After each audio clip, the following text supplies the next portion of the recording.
ನಾನು ಕಳಿಸ್ಬೇಕಾಗುತ್ತೆ ನೋಡ್ರಿ ನಾನು ಕಳಿಸ್ಬೇಕಾಗುತ್ತೆ ನೋಡ್ರಿ. Public next big impact. ಮಾಜಿ ಸಚಿವ ಎಚ್.ಎಂ. ರೇವಣ್ಣಗೆ ಮಹಿಳಾ ಆಯೋಗದಿಂದ ನೋಟಿಸ್. ನಂದಿನಿ ಎಂಬಾತ ಮಹಿಳೆ ಮೇಲೆ ಹಲ್ಲೆ ಮಾಡಿ ದೌರ್ಜನ್ಯವೆಸಗಿದ ಸುದ್ದಿ ಮೊದಲು ಬ್ರೇಕ್ ಮಾಡಿದ್ದೇ ಪಬ್ಲಿಕ್ ನೆಕ್ಸ್ಟ್. ಇದೀಗ ರೇವಣ್ಣನಿಂದ ದೌರ್ಜನ್ಯಕ್ಕೆ ಒಳಗಾದ ನಂದಿನಿ ಮಹಿಳಾ ಆಯೋಗಕ್ಕೆ ದೂರು ಕೊಟ್ಟಿದ್ದಾರೆ. ಮಾಜಿ ಸಚಿವ ಗ್ಯಾರಂಟಿ ಯೋಜನೆ ಅನುಷ್ಠಾನ ಸಮಿತಿ ಅಧ್ಯಕ್ಷ ಎಚ್.ಎಂ. ರೇವಣ್ಣ ಮೇಲೆ ಮಹಿಳೆಯೊಬ್ಬರು ಗಂಭೀರ ಆರೋಪ ಮಾಡಿದ್ರು.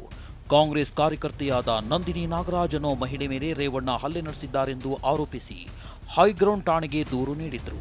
ಇನ್ನು ರೇವಣ್ಣ ಮಹಿಳೆ ಕೈ ಹಿಡಿದು ಎಳೆದಿರೋ ಎಕ್ಸ್ಕ್ಲೂಸಿವ್ ವಿಡಿಯೋ ಪಬ್ಲಿಕ್ ನೆಕ್ಸ್ಟ್ನಲ್ಲಿ ಪ್ರಸಾರವಾಗಿತ್ತು. ನಾನು ಕಳಿಸ್ಬೇಕಾಗುತ್ತೆ ನೋಡ್ರಿ ನಾನು ಕಳಿಸ್ಬೇಕಾಗುತ್ತೆ ನೋಡಿ ಓಕೆ ಅಲ್ಲ ಒಂದು ನಿಮಿಷ ಒಂದು ಸೆಕೆಂಡ್ ಇದು ನಾನು ಕಳಿಸ್ತೀನಿ ರಾಹುಲ್ ಗಾಂಧಿಗೆ. ಇದರ ಬೆನ್ನಲ್ಲೇ ಇದೀಗ ನಂದಿನಿ ಎಂಬುವರು ಹಲ್ಲೆ ವಿಚಾರಕ್ಕೆ ರೇವಣ್ಣ ವಿರುದ್ಧ ಮಹಿಳಾ ಆಯೋಗಕ್ಕೆ ದೂರು ಸಲ್ಲಿಸಿದ್ದಾರೆ. ರೇವಣ್ಣ ನನಗೆ ಜಾತಿ ನಿಂದನೆ ಮಾಡಿದ್ರು, ಇದನ್ನು ಪ್ರಶ್ನಿಸಲು ಹೋದಾಗ ನನ್ನ ಮೇಲೆ ಹಲ್ಲೆ ಮಾಡಿದ್ದಾರೆ, ಅಲ್ಲದೆ ಅವಾಚ್ಯ ಶಬ್ದಗಳಿಂದ ನಿಂದಿಸಿದ್ದಾರೆ ಎಂದು ಮಹಿಳೆ ದೂರಿನಲ್ಲಿ ಉಲ್ಲೇಖಿಸಿದ್ದಾರೆ.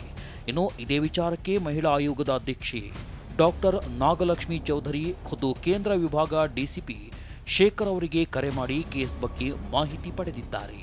ಆಯೋಗದಲ್ಲಿ ಕಾಂಗ್ರೆಸ್ಸು ಅಥವಾ ಬೇರೆ BJP JDS ಆ ಥರ ಎಲ್ಲ ಪಕ್ಷ ಬರುವುದಿಲ್ಲ. ಇಲ್ಲಿ ಬರೀ ಹೆಣ್ಣು ಮಾತ್ರ ಮುಖ್ಯ ಆಗ್ತಾರೆ ಅಷ್ಟೇ.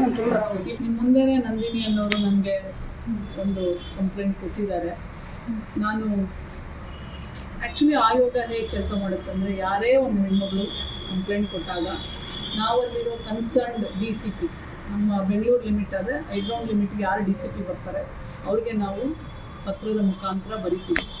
ಇದ್ರ ಬಗ್ಗೆ ತನಿಖೆ ಮಾಡಿ ಆ ಹೆಣ್ಣುಮಗಳಿಗೆ ನ್ಯಾಯ ಕೊಟ್ಟು ನಮಗೆ ಒಂದು ವರದಿಯನ್ನು ಕೊಡಿ ಅಂಥೇಳಿ ನಾನು ಈಗಲೇ ಲೆಟರ್ ರೆಡಿ ಮಾಡಿ DCP ಅವರಿಗೆ ಕಂಪ್ಲೇಂಟ್ನ ಕಳಿಸ್ಕೊಡ್ತೇನೆ, ಲೆಟರ್ನ ಕಳಿಸ್ಕೊಡ್ತೇನೆ, ಮೇಲೂ ಮಾಡ್ತೀವಿ. ಆ್ಯಂಡ್ ವೇಟ್ ಮಾಡೋಣ, ಅವರು ಮತ್ತೆ ನನಗೆ ತನಿಖೆ ಮಾಡಿ ನನಗೆ ಅವರು ವಾಪಸ್ಸು ಉತ್ತರವನ್ನು ಕೊಟ್ಟಾಗ ನಿಮ್ಮ ಜೊತೆ ನಾನು ಅದನ್ನು ಶೇರ್ ಮಾಡ್ತೇನೆ.